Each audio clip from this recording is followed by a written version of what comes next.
আজকে আপনাদের সাথে একটা মজাদার ঘরোয়া রেসিপি শেয়ার করব মেয়োনিজের। তো আমরা মেয়োনিজের জন্য দুটো ডিম সেদ্ধ করে নিলাম, 2 কোয়া রসুন দিলাম, তারপরে স্বাদ মতন চিনি, যে যেমন খান সেভাবে চিনিটা দিবেন স্বাদ অনুযায়ী। যে তারপরে আমরা গুঁড়ো দুধ দিলাম। গুঁড়ো দুধটা একটু বেশি পরিমাণে দিবেন, মেয়োনিজের গুঁড়ো দুধটা বেশি হলে ভালো লাগে খেতে।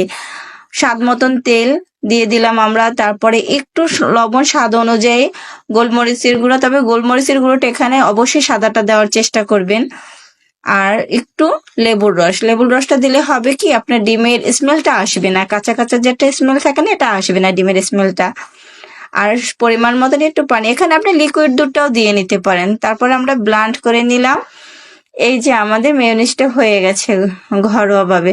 তবে পানিটা বা দুধটা যেটাই দেন না কেন একটু স্বাদ আর কি পরিমাণ মতন দেবেন, যেন পাতলা না হয়ে যায়। এই যে আমাদের মেয়োনিজটা হয়ে গেছে।